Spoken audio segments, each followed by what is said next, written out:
I'm the Talking Skull, and this year I'm exploring classic first-person shooters to draw a path from Wolfenstein 3D to Halo. This week I blasted through Star Wars Dark Forces.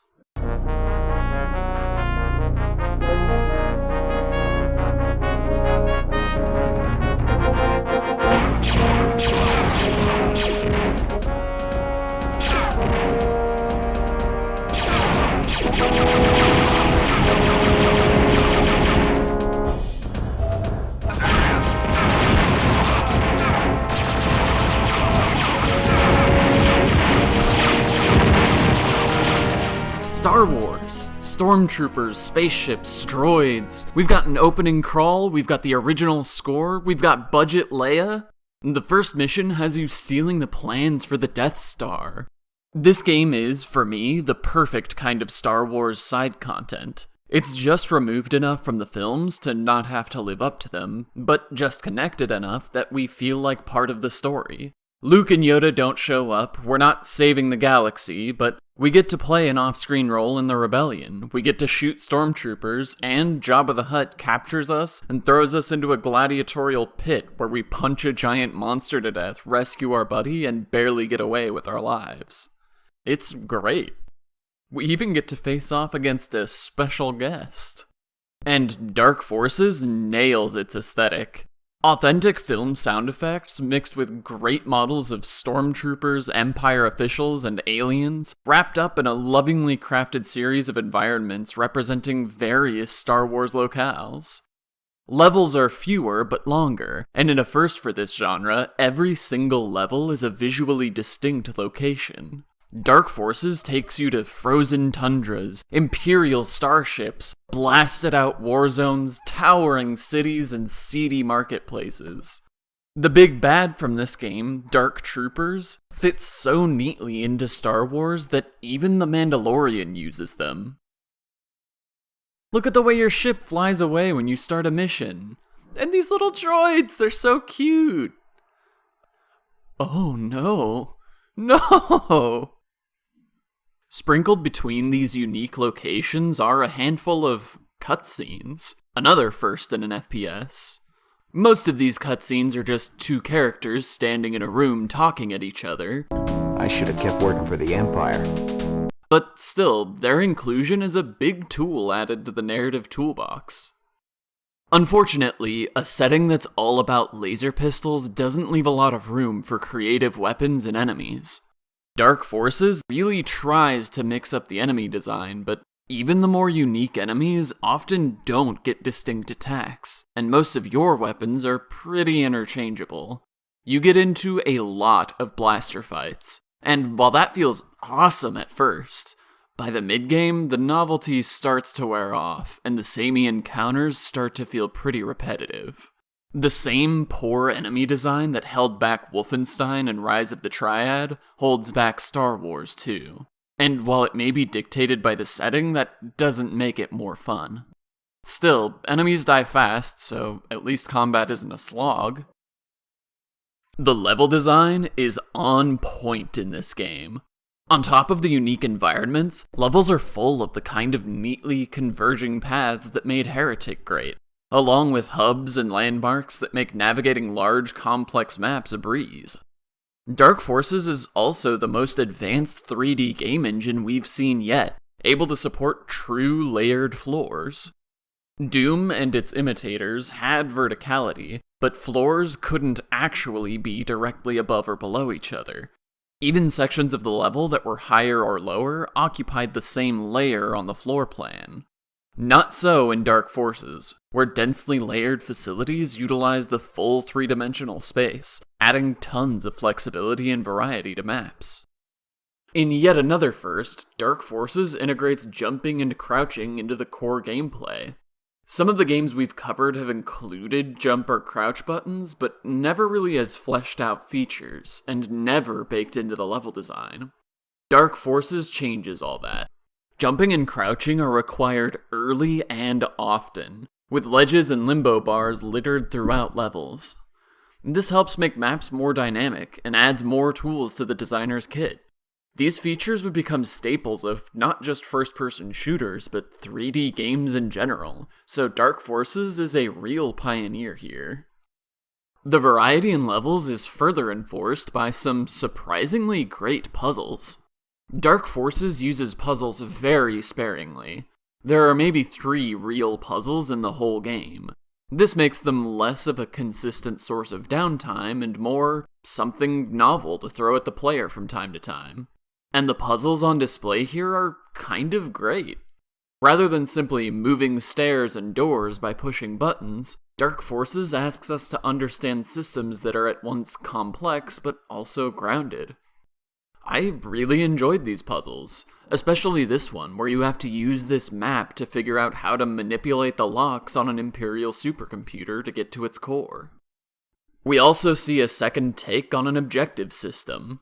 Where Marathon's objectives kind of felt made up on the spot and only vaguely contributed to the story being told, Dark Forces makes it crystal clear every step of the way what you're doing and why. The whole second half of the game is devoted to investigating and systematically shutting down the production line for these new, dangerous Dark Troopers. The story being told here is not nearly as compelling as Marathon's. I should have kept working for the Empire. But our role in it is much more defined. What's also more defined is where those objectives can be found. This game's clean level designs give a strong sense of forward progress that allow each objective and keycard to fall at natural points in your path, so you rarely feel like you're just aimlessly wandering around. Hallelujah, a game with a functional save and checkpoint system! There's no saving mid-mission in Dark Forces. Each level is built to be played start to finish, and the game saves after you complete each mission. Don't worry though, if you die, you respawn at a nearby checkpoint without losing any progress. Enemies stay dead and you get to keep pushing forward, at least until you run out of lives. Even this isn't what you would consider a modern solution, but it's at least internally consistent. It's hard to believe how long it took for one of these games to have a cohesive save and checkpoint system, but we finally got there. With its great level design and cohesive objectives, its sparing and memorable puzzles, and the best checkpoint system in the genre to date, Star Wars Dark Forces almost feels less like an answer to Doom and more like an answer to Marathon, addressing all 3 of the biggest issues holding Marathon back. If it sounds like I love Dark Forces, well, I'd love to. It's just... I just gotta... Yeah, this game is great. It really makes you feel like a piece of shit. Just hit him! Come on!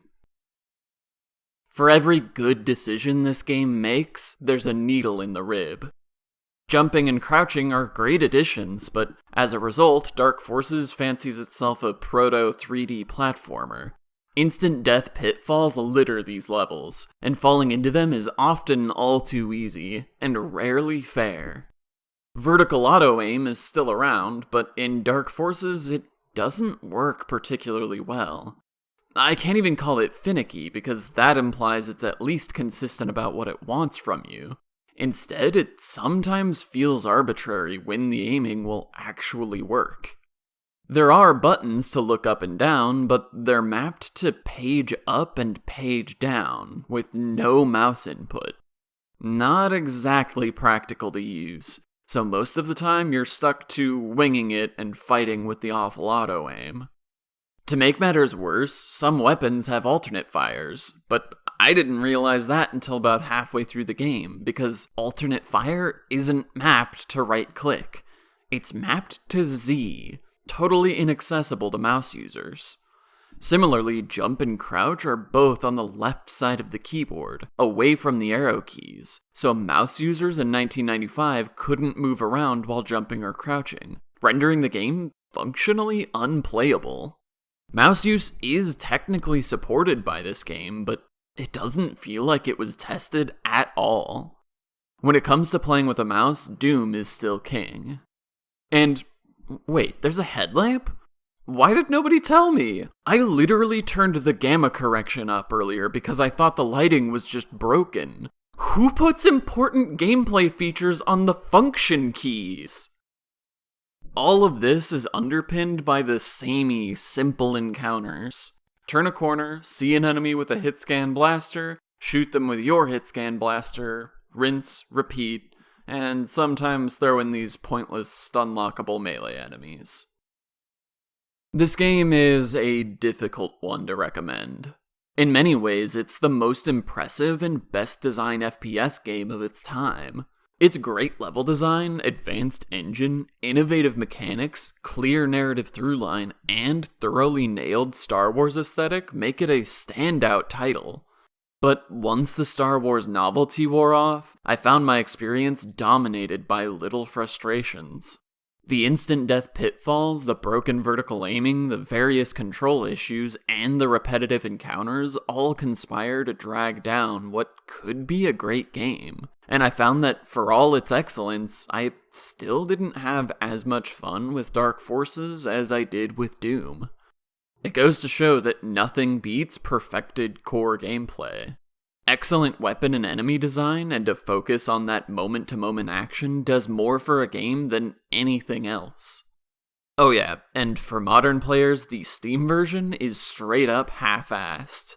It adds WASD, but still doesn't allow vertical aiming on the mouse, or even put alternate fire on right-click. And there's no key rebinding. It's playable, but if they had put any amount of work into this port, it could have been great.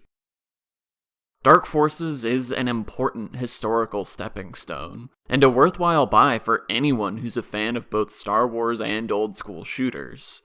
Just maybe not for anyone else. If this old stuff is interesting to you, check out the rest of my series on classic first-person shooters to see what I have to say about Doom and more. Overall, I've been impressed with just how much these early Doom clones push the genre forward. I expected to get a lot of unambitious retreads, but all of these games, yes, even Rise of the Triad, bring meaningful innovations to the table.